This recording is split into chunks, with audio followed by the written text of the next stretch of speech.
There's a lot of there's a lot of issues really that you just have to catch your breath on. Orji Uzor Kalu, the former governor of Abia State, the other day was on Channels television. He was being asked about the fact that Igbos still feel marginalized about the government of the day, and that does he think that Igbos, in one way or another, should be given the opportunity to emerge as president, so to assuage that thought about Igbophobia in the country. And he went on and on. I mean, you won't hear from me. I needed to just hear what he's got to say. First, he said he didn't want to say anything about it, but yet now said, well, there's need for Igbo presidency. And then went on to say that we already, APC has only one candidate, which is Asiwaju, and he would go on for 2027. And when he takes over power again in 2027, it will run to 2031. And power must return to the North. It is a must. You can't beat it. The North will not even accept that power remains in the South because of Igbos or because of Peter Obi. So it means that if power returns to the North by 2031, the next time power is going to come back to the South is like 2039. So by Orji Uzor Kalu's calculation, Igbos so far hasn't presented an acceptable person who would be liked across the country. And then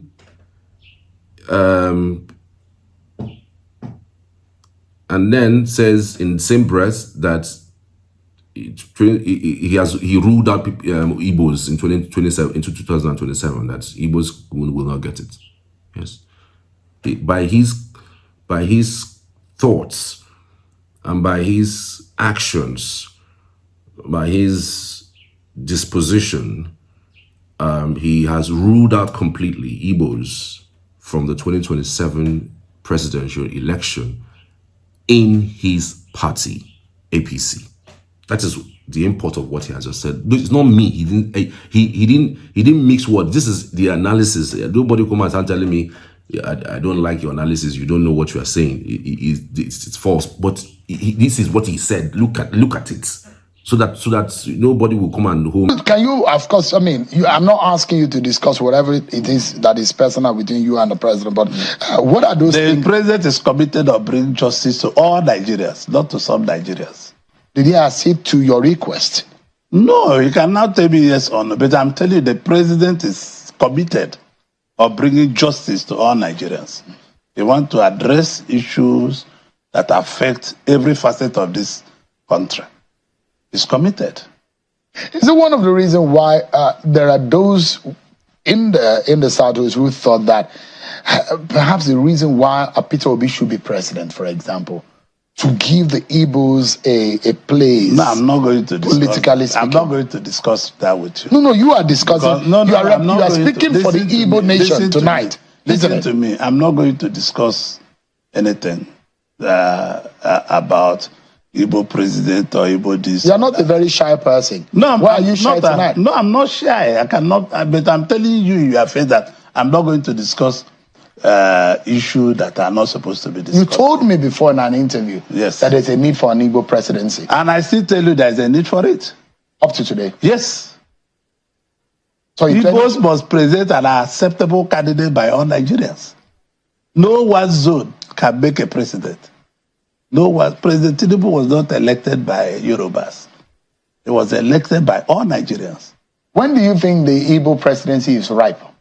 Well, in our party, we have only one presidential candidate now. And Tinubu has to do 8 years.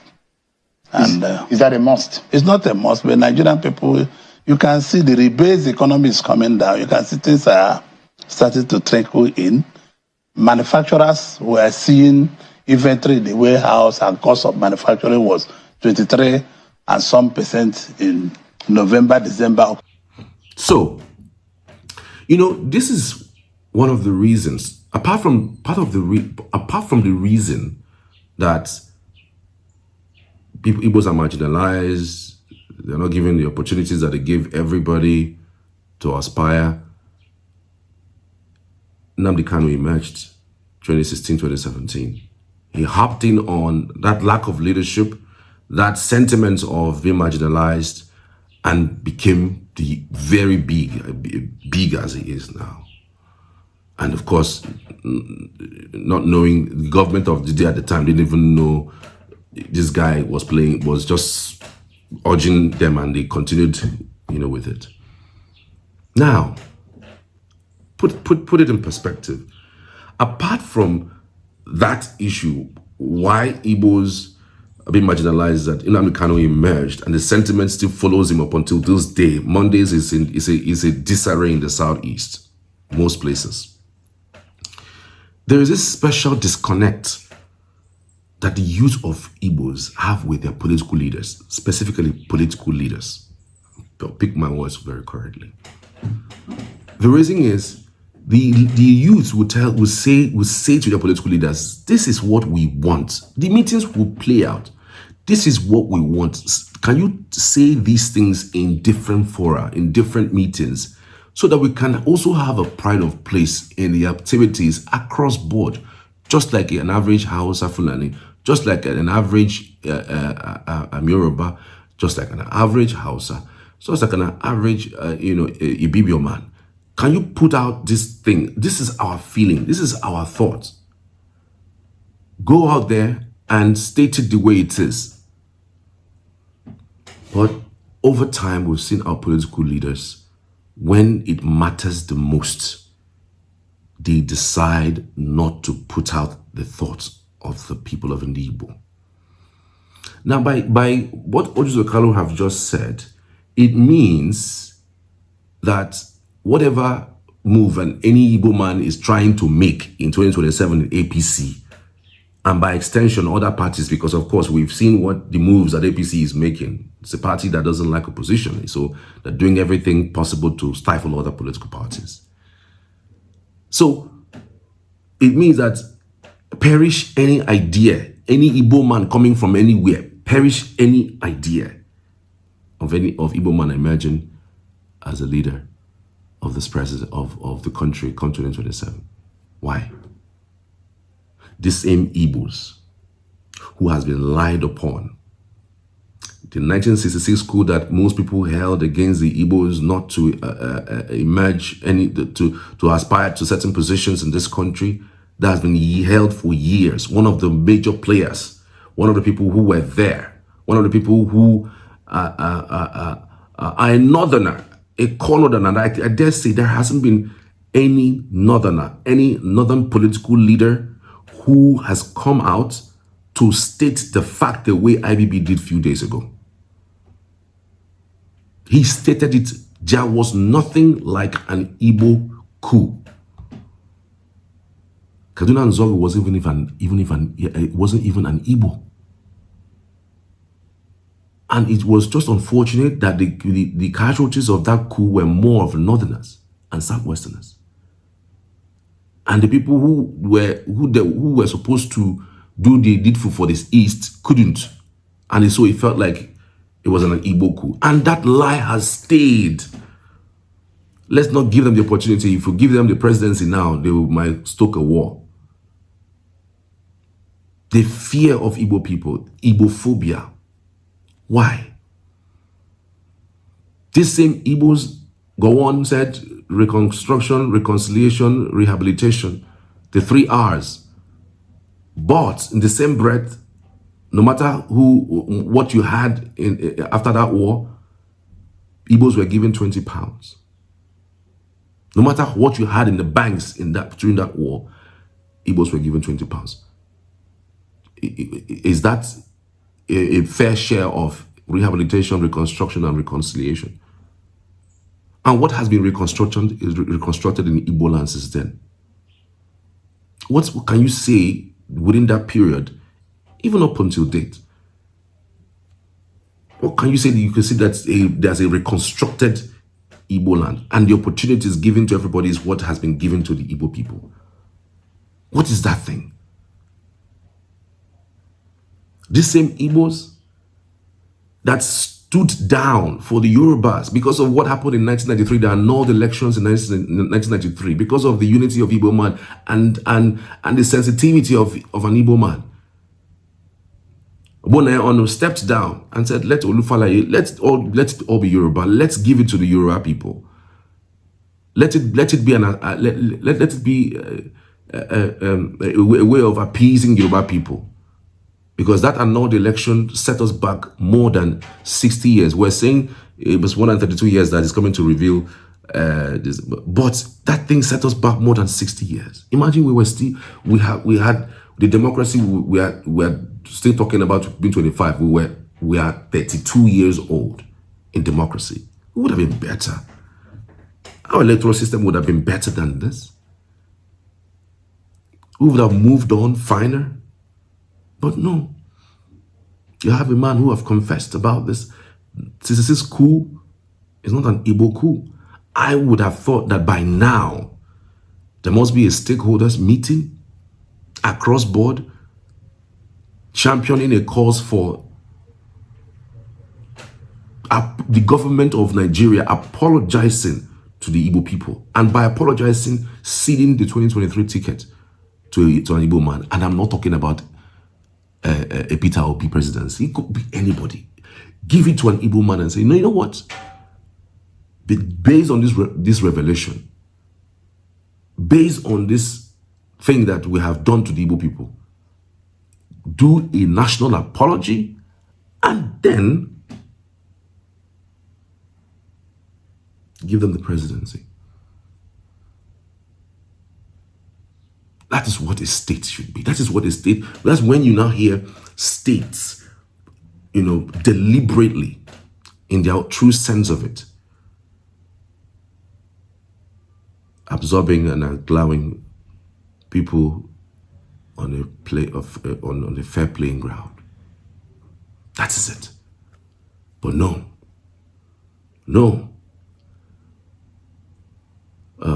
Igbos should be held down. Igbos should be killed. 3 billion persons lost because of the lie. Igbos trampled upon, making sure that none of them emerge to become anything. Juicy positions, dilute them. Making sure that as long as your name is Emeka, Chidinma, or Amobi, you are sidelined. Whether it's a federal job, it's a federal appointment, or is a federal contract. Is that fair? And then tomorrow we say it's a country built on equity, fair play, and trust. No. Something deliberate. With this revelation, first time ever, a northerner, a political leader, coming out to state categorically that there was no Igbo coup, something has to happen. And it has to happen quickly. Nigeria has to convene a national reconciliatory committee or a national apology committee. Apologize wholly to the Igbos and give them the tickets of presidency. After that, 4 years, 8 years, then people can feel wanted. Because right now, the sentiments are still there. There are people who still have that sentiment. They'll be marginalized. And that's unfair. Since 1999, look at it. Since 1999, we've had Hausa Fulani, we had a Yoruba man, we had a South Southern, but Igbos, major ethnic group in Nigeria, relegated to the backyard, relegated to the background. And Orji Uzor Kalu is coming to tell us that Igbos must present somebody who is nationally accepted. So he himself, he's also ruling himself out. He's not nationally accepted. He has to have just one candidate. And no Igbo man should even aspire to even think of participating in the primaries or even bothering himself to even participate. So what he's saying is Igbo should wait to 2039. God, Jesus. Why? So will an Orji Uzor Kalu, for instance, be the kind of person you want to send to a national discussion when it comes to talking about the feeling of an Igbo man, the feeling of a youth in Igbo land? with this interview, do you think Orji Uzor Kalu fits that position? Or he's going there for just his personal aggrandizement? No, seriously. Think through it. With this comment, do you think a youth would select him and point at him and say, you go and represent me in national discourse because I know you're going to negotiate properly. Everything is about negotiation. Power is negotiated. Yeah, everything is negotiated. Life is negotiated. Contract is negotiated. These resources are not that much, but when it comes out, you have to negotiate what's good for you. And how much of that would you say that Orji Uzor Kalu has done for the people? It's not about sending people abroad, giving them monies, paying their school fees. It's not about that. But it's about the real essence of an Igbo man in the practice of political structuring of Nigeria. This is what it's about. So please, Orji Uzor Kalu, I mean, I'm not the type who would go all out to throw tantrums and abuse people, but Orji Uzor Kalu, please, you have been in this country long enough to know that these sentiments that you're putting out is not a true reflection of what an Igbo man feels about this country. It is not. So 2027, Igbos, if you have the opportunity again, like what we had in 2023, why not? Take it up. Peter Obi did his beat, did well in that election. First time ever, scored more than 6 million votes. We also had other things that happened, of course. You know, it was manually collated. I wish that IREV was allowed to work. Every other elections for the presidential and the House of Reps and Senate worked on that day. But the presidential election, did not work. Somebody switched it off. There were glitches. Up until this day, nobody's explained what those glitches are. But there were glitches. And the people who perpetuated that election are still holding their office today. In fact, the most important thing for 2027 is not even the actors.